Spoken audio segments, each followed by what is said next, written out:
परंतु अन्न वस्त्र निवारा पाणी वीज सडक शिक्षण आणि आरोग्य या ज्या मूलभूत बाबी आहेत विकासाच्या लोकांच्या आणि ही वाढती शहरची लोकसंख्या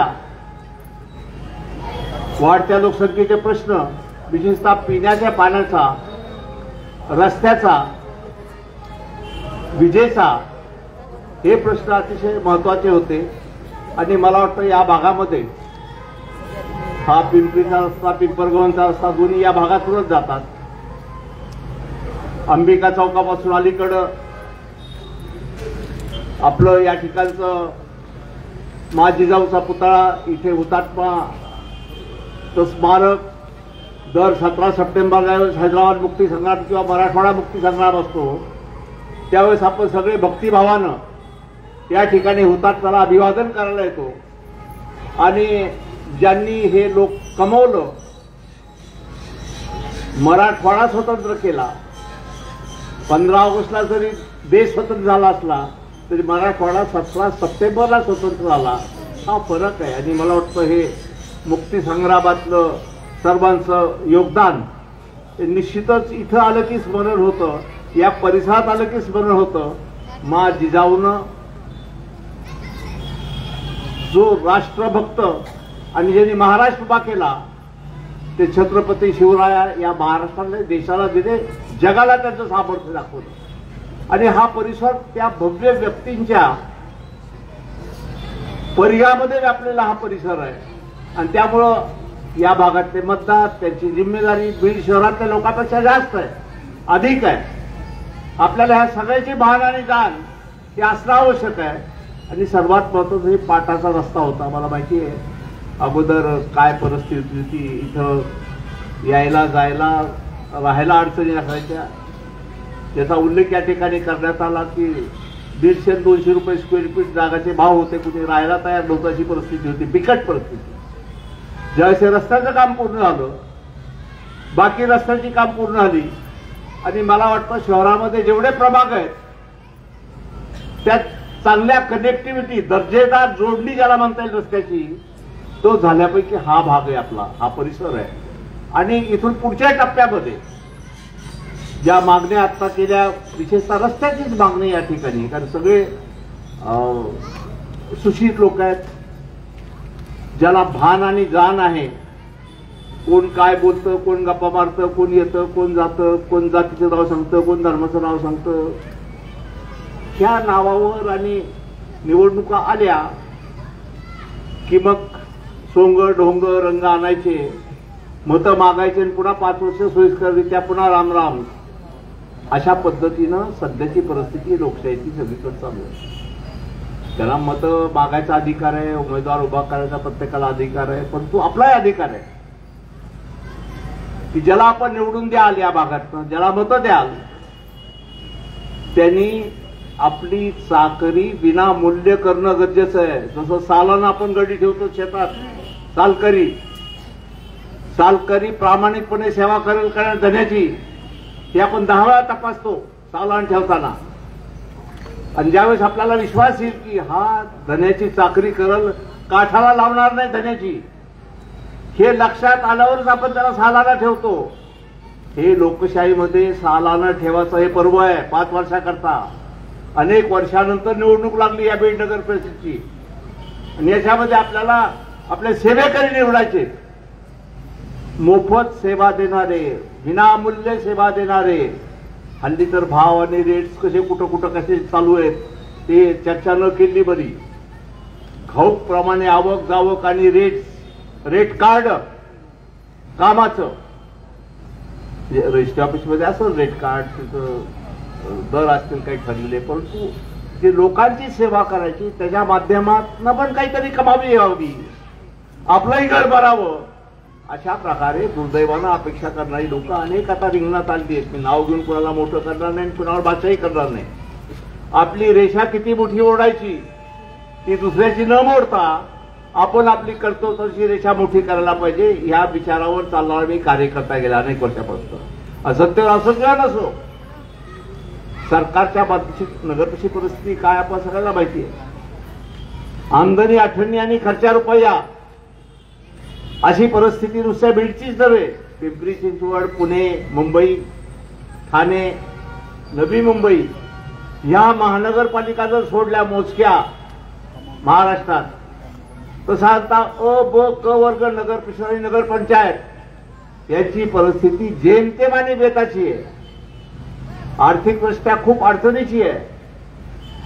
उत्पन्न 1 रुपया तर खर्च 2 रुपये अशी परिस्थिती नगर परिषदेची आहे. आणि ह्या सगळ्या व्यापातनं पसाऱ्यातनं ही नगर परिषद निवडणूक आणि त्यातनं उमेदवार जे आता निवडणुकीला सामोरं जात आहेत, आपल्याला मतं मागतायत, त्याला ही खूप मोठी जिम्मेदारी पेलायची आहे. आणि हे पेलण्याकरता समर्थ माणसं त्या ठिकाणी पाहिजेत, सेवेकरी पाहिजेत. आणि मला वाटतं तांबारे असेल, दत्ता गायकवाड असेल, महेश असेल, म्हणजे ही सगळी ज्यांना उमेदवार या ठिकाणी मिळाल्यात त्यांनी अतिशय ताकदीनं कामं आपापल्या भागात केलेली आहेत मागच्या काळामध्ये. याची सगळं आपला जाण आहे. आणि त्या जाणीवीच्या पोटी आपण सर्वांनी जेवढी लोक उपस्थित आहेत त्यांनी करावंच, या वॉर्डामध्ये करावंच, पण ह्या प्रभागामध्ये करण्याबरोबरच आपला संपर्क शहरामध्ये अनेक ठिकाणी आहे. मग मित्र आहेत, नाते आहेत, व्यवसायाच्या निमित्तानं, व्यापाराच्या निमित्तानं सगळ्याचा संबंध कुठे ना कुठेतरी येत राहतो. आणि त्यामुळे आपल्याला या शहराकरता बोलणं आवश्यक आहे. कारण दिखावा करणारे अनेक, छोटंसं उदाहरण सांगायचं म्हटलं तर पाडळीला समजा बाजार भरला असेल, कंठाळ्या कुठे गेला, भाव गेला काय, बाजार असला तर बाजारामध्ये अनेक तंबू लागते, अनेक विक्रेते बसतात. सहज चक्कर मारला एक जण गेला पाडळीच्या बाजारामध्ये, व काय तिथं गर्दी आहे काय नाही बघावं जरा फिरून चक्रा मारून, तर त्यांनी पाहिलं एका ठिकाणी खूप गर्दी आली होती. एका दुकानावर एवढी गर्दी होती बाजारात की आवरात नव्हती गर्दी. दुसरीकडे पुढे गेला, पुढे चांगलं दुकान होतं, दर्जेदार सामान विकत होते, पण तिथं काही गर्दी नव्हती, कुणी फिरकत नव्हतं. कारण त्याच्यामागं काय होतं, ज्यावेळेस त्यांनी खोलात जाऊन चौकशी केली तर कारण हे होतं, सुधाकर गायधनी म्हणून कवी आहेत नागपूरचे, त्यांनी हा उत्तम दृष्टांत सांगितलेला आहे. सोनं पांघरून चिंध्या विकायला बसलो, गर्दी आवरता आवराना. सोनं पांघरून चिंध्या विकायला बसलो, गर्दी आवरता आवराना. आणि चिंध्या पांघरून जिथं सोनं विकायला बसले ज्या दुकानात, तिथं गिराईक फिरकाना. ही परिस्थिती असते, ही बाजारूपणाची, दिखावा, चमक धमक, चमकोगिरी. ठीक आहे, आता निवडणुका आहेत, मतदान होणार आहे 2 तारखेला. तोपर्यंत सगळे चमकतील, बहरतील, नटतील, थटतील, दाखवतील, रूप दाखवतील आपापलं. पण या सगळ्याच्या मागे भूमिका आपण लक्षात घेणं गरजेचं आहे की निव्वळ असली कुठे आहे, सेवा कुठून मिळणार आहे. आणि सेवा ज्या मूलभूत शहराच्या आहेत, कनेक्टिव्हिटी, जे रस्ते आपण आता जी यादी मोठी सांगणारे लांबलचक यादी काय केलं, किती केलं, आणि विशेषतः ह्या प्रभागामध्ये तर सगळी कामं झाली. मर्यादित काही रस्त्याची कामं झाली, उल्लेख आता आला, तेवढी कामं निश्चित राहिली. आणि त्याकरता साथ हवी राज्य सरकारची आणि मुख्यमंत्र्यांची. आपल्याला मागच्या काळामध्ये ज्यावेळेस प्रशासकाचा काळ होता त्या काळामध्ये, त्याच्या अगोदर पण सातत्यानं नगरपालिका होत असताना आणि पूर्ण आपलं त्या ठिकाणी अध्यक्ष असताना आणि पदाधिकारी असताना अनेक योजना राज्य सरकारकडून आपण खिचून आणल्या या ठिकाणी, अनेक योजना. आणि मला वाटतं हे योजनेची व्याप्ती विस्तृत करण्याकरता साधं आपलं एसटी स्टँड बाजूला इथं तुम्ही बघितलं असेल, अनेक लोक मला नावं ठेवायची, बोलायची. 4-5 वर्षापूर्वी आपला समीर काळजी त्याचा कॉन्ट्रॅक्टर आहे, तर तो माझ्याकडे आला, मंत्रालयात तुम्हाला की तिथं काही परवानगी मिळत नाही, काही नाही, एसटी स्टँड असंच पडलंय, मला कॉन्ट्रॅक्ट मिळालं, टेंडर मिळालं, पण होत नाही. बारकाईने जर बघितलं त्यावेळेस ती जागा होती रेल्वेच्या नावाने.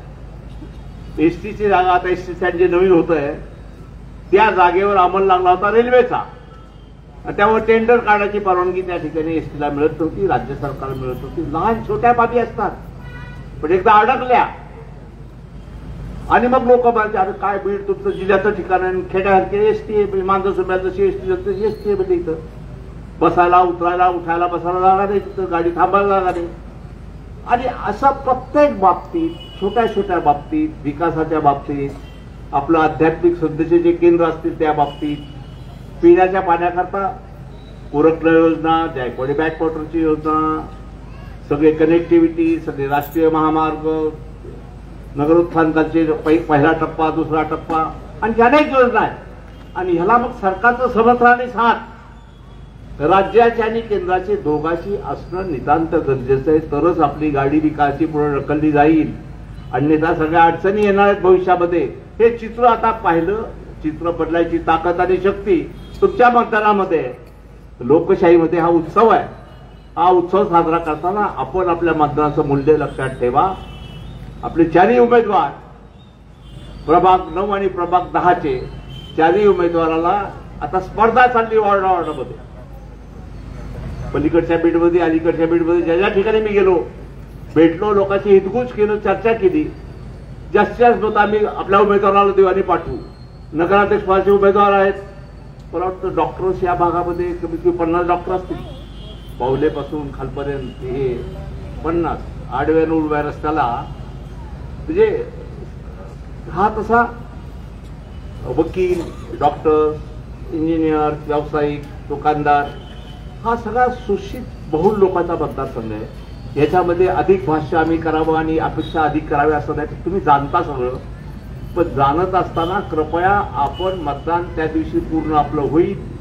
नुसत्या आपल्या भागापुरतं आपल्या प्रभागापुरतं नव्हे तर पूर्ण शहरामध्ये जिथं आपले मित्र पाहुणे असतील त्यांच्याही सांगणं गरजेचं आहे. आणि यावेळेस साथ द्या, मदत द्या, सहकार्य करा. आणि जी स्पर्धा